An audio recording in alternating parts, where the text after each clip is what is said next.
متی کی انجیل اس کا 23 باب۔ اس وقت یسوع نے بھیڑ سے اور اپنے شاگردوں سے یہ باتیں کہیں کہ فقیہ اور فریسی موسیٰ کی گدی پر بیٹھے ہیں، پس جو کچھ وہ تمہیں بتائیں وہ سب کرو اور مانو، لیکن ان کے سے کام نہ کرو، کیونکہ وہ کہتے ہیں اور کرتے نہیں۔ وہ ایسے بھاری بوجھ جن کو اٹھانا مشکل ہے باندھ کر لوگوں کے کندھوں پر رکھتے ہیں، مگر آپ ان کو اپنی انگلی سے بھی ہلانا نہیں چاہتے۔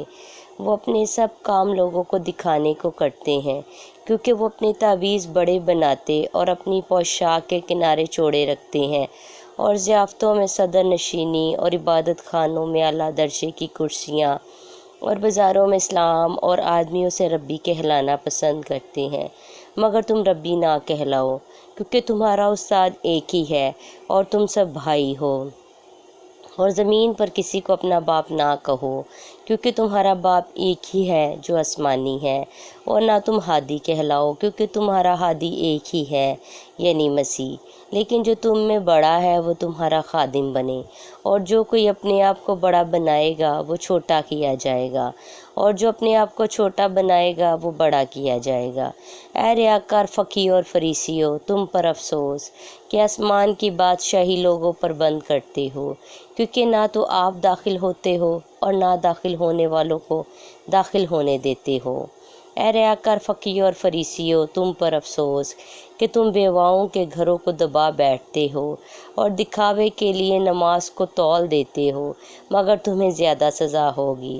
اے ریاکار فقیہو اور فریسیو، تم پر افسوس کہ ایک مرید کرنے کے لیے تری اور خشکی کا دورہ کرتے ہو، اور جب وہ مرید ہو چکتا ہے تو اسے اپنے سے دونا جہنم کا فرزند بنا دیتے ہو۔ اے اندھے راہ بتانے والو، تم پر افسوس جو کہتے ہو کہ اگر کوئی مقدس کی قسم کھائے تو کچھ بات نہیں، لیکن اگر مقدس کے سونے کی قسم کھائے تو اس کا پابند ہوگا۔ اے اندھو اور احمقو، سونا بڑا ہے یا مقدس جس نے سونے کو مقدس کیا؟ اور پھر کہتے ہو کہ اگر کوئی قربان گاہ کی قسم کھائے تو کچھ بات نہیں، لیکن جو نظر اس پر چڑھی ہو اگر اس کی قسم کھائے تو اس کا پابند ہوگا۔ اے اندھو، نظر بڑی ہے یا قربان گاہ جو نظر کو مقدس کرتی ہے؟ پس جو قربان گاہ کی قسم کھاتا ہے وہ اس کی اور ان سب چیزوں کی جو اس پر ہے قسم کھاتا ہے، اور جو مقدس کی قسم کھاتا ہے وہ اس کی اور اس کے رہنے والے کی قسم کھاتا ہے، اور جو آسمان کی قسم کھاتا ہے وہ خدا کے تخت کی اور اس پر بیٹھنے والے کی قسم کھاتا ہے۔ اے ریاکار فقیہو اور فریسیو، تم پر افسوس کہ پودینہ اور سونف اور زیرہ پر تو دائیکی دیتے ہو، پر تم نے شریعت کی زیادہ بھاری باتوں یعنی انصاف اور رحم اور ایمان کو چھوڑ دیا ہے۔ لازم تھا کہ یہ بھی کرتے اور وہ بھی نہ چھوڑتے۔ اے اندھے راہ بتانے والو، جو مچھر کو تو چھانتے ہو اور اونٹ کو نگل جاتے ہو۔ اے ریاکار فقیہو اور کے پیالے اور رکابی کو اوپر سے صاف کرتے ہو، مگر وہ اندر لوٹ اور ناپرہیزگاری سے بھرے ہیں۔ اے اندھے فریسی، پہلے رکابی صاف کر تاکہ اوپر سے بھی صاف ہو جائے۔ اے ریاکار فقیہو اور فریسیو، تم پر افسوس کہ تم سفیدی پھری ہوئی قبروں کی مانند ہو، جو اوپر سے تو خوبصورت دکھائی دیتی ہیں مگر اندر مردوں کی ہڈیوں اور ہر طرح کی نجاست سے بھری ہیں۔ اسی طرح تم بھی ظاہر میں تو لوگوں کو راست باز دکھائی دیتے ہو مگر باطن میں ریاکاری اور بے دینی سے بھرے ہو۔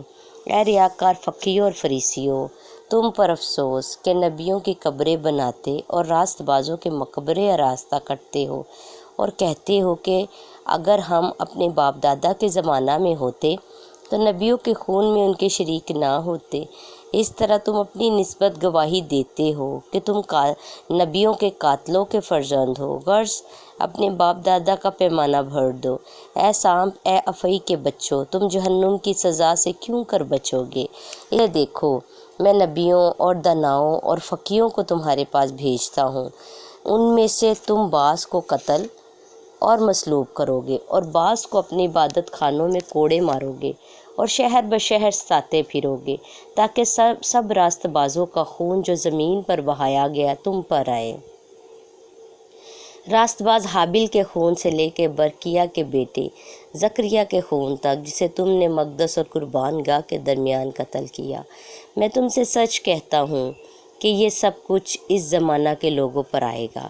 اے یروشلم، اے یروشلم، تو جو نبیوں کو قتل کرتا اور جو تیرے پاس بھیجے گئے ان کو سنسار کرتا ہے، کتنی بار میں نے چاہا کہ جس طرح مرغی اپنے بچوں کو پروں تلے جمع کر لیتی ہے، اسی طرح میں بھی تیرے لڑکوں کو جمع کر لوں، مگر تم نے نہ چاہا۔ دیکھو تمہارا گھر تمہارے لیے ویران چھوڑا جاتا ہے، کیونکہ میں تم سے کہتا ہوں کہ اب سے مجھے پھر ہرگز نہ دیکھو گے، جب تک نہ کہو گے کہ مبارک ہے وہ جو خداوند کے نام سے آتا ہے۔ آمین۔